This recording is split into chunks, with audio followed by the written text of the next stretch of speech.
आप सभी को मेरा नमस्कार। मैं आप सभी को स्वागत करता हूं स्टडी आईक्यू के विशेष प्लेटफॉर्म पर।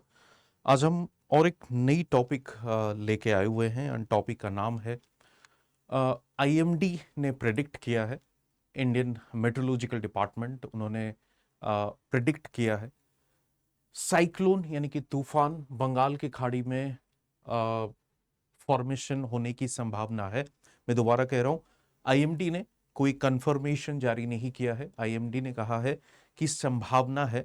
उसके पीछे वजह यह है कि इस साल की जो मॉनसून है वो जल्दी आ रही है। लगभग अभी अंडमान जो सी है वहां पे पहुंच चुकी है।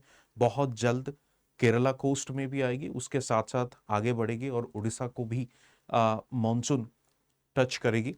तो ये अर्ली अराइवल ऑफ मॉनसून एक कहीं ना कहीं ज्यादा यानी कि अच्छी बारिश करने की संभावना है, बारिश लेके आएगी।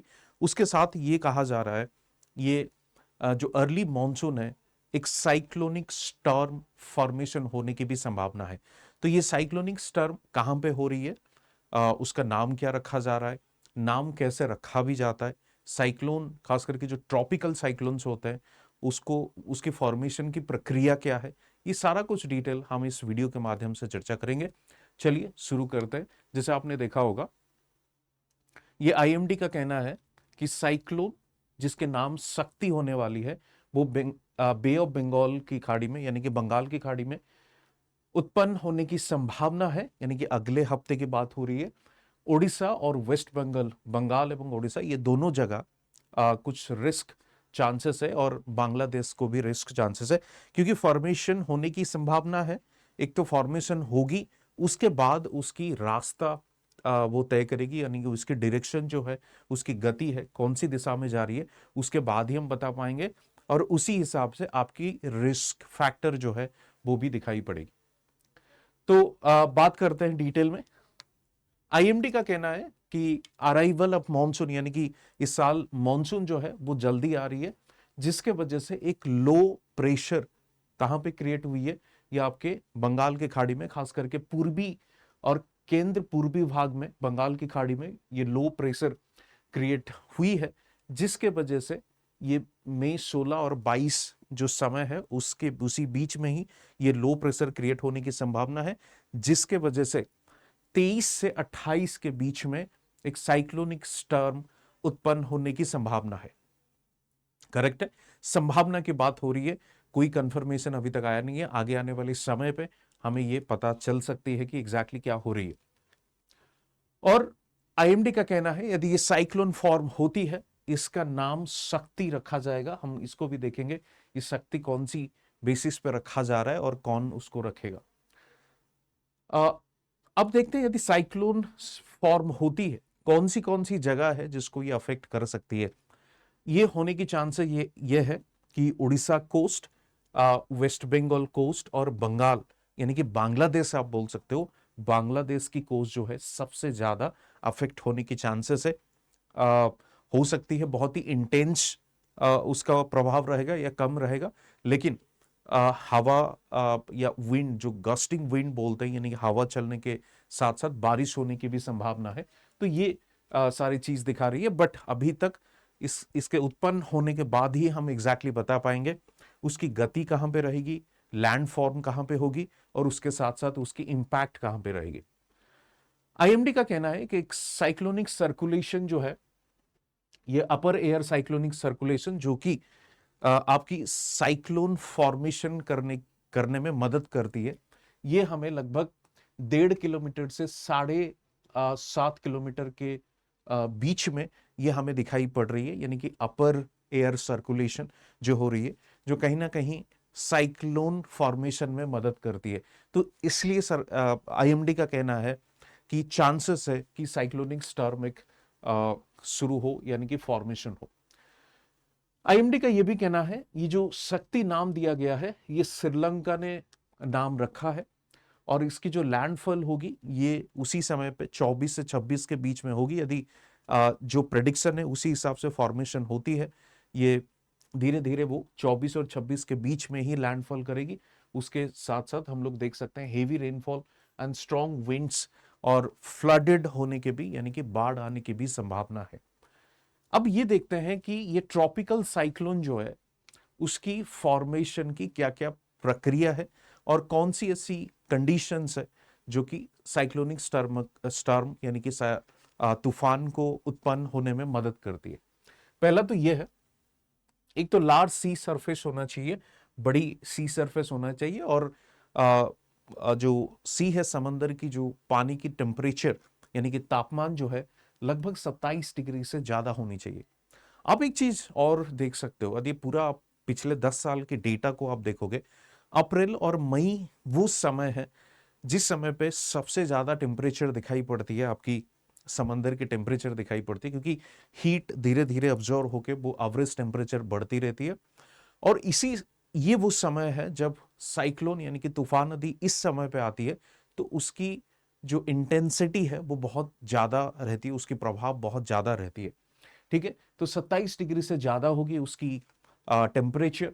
Presence of the Coriolis force यानी कि पृथ्वी की जो द रोटेशन हो रही है उसका जो एक इम्पैक्ट आती है डायरेक्शन, विंड डायरेक्शन को लेके, कोरियोलिस फोर्स जिसको बोलते हैं, वो भी दिखाई पड़ती है। कोरियोलिस फोर्स प्रेजेंस है तो उसको सर्कुलेट करने में मदद करेगी। Small variation in the vertical wind speed, vertical wind speed जो है बहुत ज्यादा नहीं है, ठीक है, बहुत तेज वर्टिकल विंड नहीं हो रही है, तो बहुत ही स्मॉल वेरिएशन यानी कि बहुत ही धीरे धीरे उसमें चेंजेस आ रही है। वीक लो प्रेशर एग्जिस्ट कर रही है, जैसे आईएमडी ने भी कहा है कि लो प्रेशर हो सकती है और लो प्रेशर जो है वो साइक्लोनिक स्टॉर्म में कन्वर्ट होगी। उसके साथ साथ upper divergence above the sea level, अभी जो डिस्कस मैं आपके साथ कर रहा था कि upper divergence, upper air cyclonic circulation जो है अंडमान सी में 1.5 से 7.5 किलोमीटर के बीच में दिखाई पड़ रही है, जो कि ये आपकी मदद करेगी साइक्लोनिक स्टॉर्म फॉर्म होने में। ठीक है, आगे बढ़ते हैं। अब ये जैसे हमने डिस्कस किया कि इसका नाम शक्ति रखा जाएगा। शक्ति कौन रखेगी? श्रीलंका के द्वारा यह नामकरण किया जाएगा और इसका नाम शक्ति रखा जाएगा। अब ये नॉमिनिक्लेचर, ये जिसको बोलते हैं ना कि नामकरण की प्रक्रिया कौन करता है, कैसे होता है, क्या फॉर्मूला है, वो भी देख लेते एक बार। ये नामकरण की जो प्रक्रिया है ट्रॉपिकल साइक्लोन का, खास करके North Indian Ocean, commences from सितंबर 2004, 2004 के बाद ये प्रक्रिया शुरू हुई है। ये साइक्लोन के नाम दिया जा रहा है। अब ये नाम कैसे दिया जा रहा है?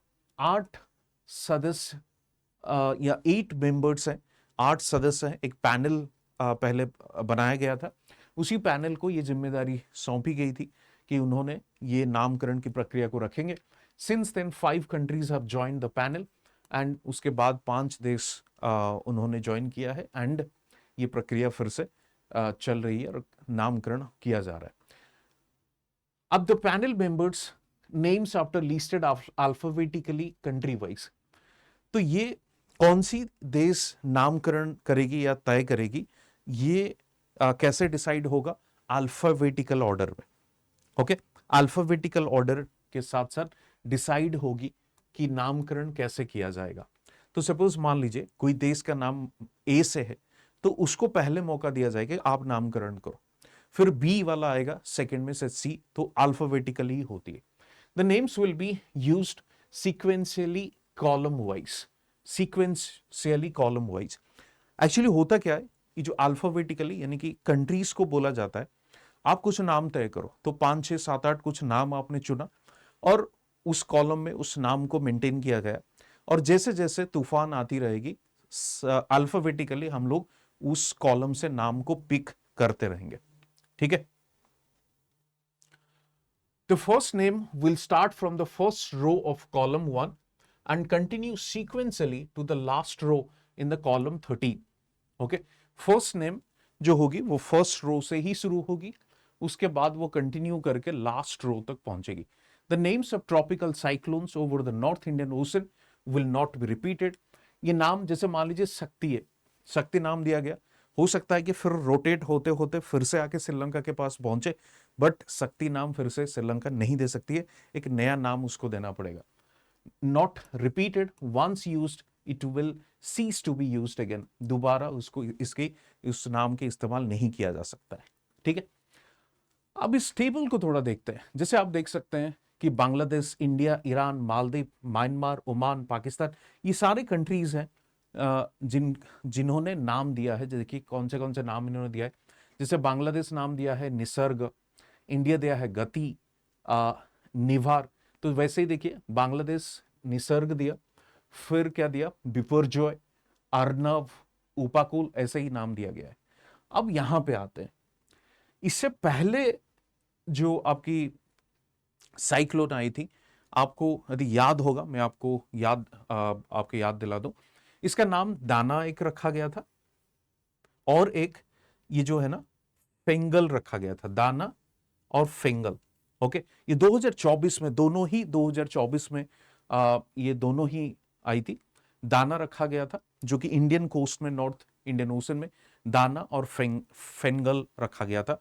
अभी जो बारी है वो श्रीलंका की, वो होगी शक्ति, नाम दिया जाएगा। ओके, उसका नाम शक्ति दिया जाएगा। अब उसके बाद ये गीगम एंड गागना यदि उसी इंडियन ओशन में हुई तो इसका नाम रखा जाएगा, या कहीं और यदि होती है तो फिर गिगम एंड गागना हो जाएगा। और उसके बाद फिर थाईलैंड की बारी आएगी और ये सितरंग, मोन्था, ओके, थियानोत, बुलान, ये सारे नामकरण दिया जाएगा। उसके बाद फिर यूएई की बारी आएगी। तो पिछले जो दो नाम हमने देखा था इंडियन कोस्ट में, जो इंडिया को अफेक्ट किया था, वो दाना और फिंगल, उसके बाद शक्ति आ रही, और बीच में शायद दो ऐसी नाम है जो कि कहीं और दूसरे जगह यूज हुआ होगा, तो हमने न्यूज में नहीं देखा था। हमने सिर्फ दो देखा था, एक तो फिंगल एंड दाना। Now it comes for the शक्ति, शक्ति की बारी है, शक्ति नाम इसलिए रखा जा रहा है। ठीक है, तो ये थी आपकी नॉमिनिक्लेचर और कैसे नामकरण की प्रक्रिया। ठीक है, तो ये थी आज की चर्चा में साइक्लोन शक्ति के बारे में। मैं आपको बता दूं, आप यदि ओपीएससी ओसीएस तैयारी करना चाहते हो तो फाउंडेशन बैच परिपूर्ण आप ज्वाइन कर सकते हो। अभी स्टडी आईक्यू सेलिब्रेट कर रही है the great knowledge festival, Buddha Jayanti के अवसर पर। यदि आप कोर्स में ज्वाइन करना चाहते हो, एनरोल करना चाहते हो, आप अवेल कर सकते हो मैक्सिमम डिस्काउंट, जिसमें आपको डिस्काउंट मिलेगी by using this code JN Live। वैसे ही आप टेस्ट सीरीज भी ज्वाइन कर सकते हो। ठीक है, आरंभ बैच भी है, प्रीलिम्स एंड मेंस की आरंभ बैच, ये ज्वाइन यदि आप करना चाहते हो ये भी कर सकते हो आप। इस दोनों में डिफरेंस ये है, ये आपको इंग्लिश और हिंदी ओपीएससी ओसीएस पढ़ाई जाएगी, और ये जो है थोड़ा बहुत ये इंग्लिश रहेगी, but kind of A bilingual, जैसे हम बोलते हैं ना कि कभी कभी उड़िया में बोल दिया समझने के लिए, बट मोस्टली ये इंग्लिश रखा जाएगा ये वाली बैच। क्योंकि आपके मन में ये सवाल आ सकता है कि दोनों फाउंडेशन बैच में फिर डिफरेंस क्या है। ठीक है, तो ग्रेट नॉलेज फेस्टिवल हम लोग सेलिब्रेट कर रहे हैं, आप JN Live यूज कर सकते हो कोड। फीचर्स क्या है, 1100 hours of live classes, 1-to-1 group mentorship, module wise test, complete prelims test series, weekly current affairs, monthly state wise current affairs, daily mains question with answer, monthly current affairs MCQ, daily class PPT, topic wise complete content, daily handwritten content। Okay, 2 साल की validity रहेगी। NCERT recorded classes आपको इसमें दिया जाएगा, full recorded courses भी आपको रहेगी, यानी कि लाइव यदि आप मिस करते हो आपको रिकॉर्डेड लेक्चर मिलेगी। आप कोर्स ज्वाइन करने के बाद, दोनों ही फाउंडेशन कोर्स में यदि आप ज्वाइन करने के बाद पहली अटेम्प्ट में आप यदि क्लियर कर लेते हो प्रीलिम्स, तो आपको पूरी की पूरी जो फी आपने जमा किया है उसको आपको वापस कर दिया जाएगा। This is the beauty of this course. Okay, बाकी हमारे पास सोशियोलॉजी ऑप्शनल भी है, ज्योग्राफी भी है, एंड होम साइंस ऑप्शनल भी है। ठीक है, आप टेलीग्राम चैनल ज्वाइन कर सकते हो PDF के लिए, एंड फेसबुक एंड इंस्टा भी आप मुझे आप फॉलो कर सकते हो, सो दैट आपकी कुछ भी यदि क्वेरी हो, डाउट हो सिविल सर्विस प्रिपरेशन से रिलेटेड, आप मुझे सवाल कर सकते हैं। धन्यवाद, फिर मिलेंगे एक दूसरे वीडियो में। Thank you.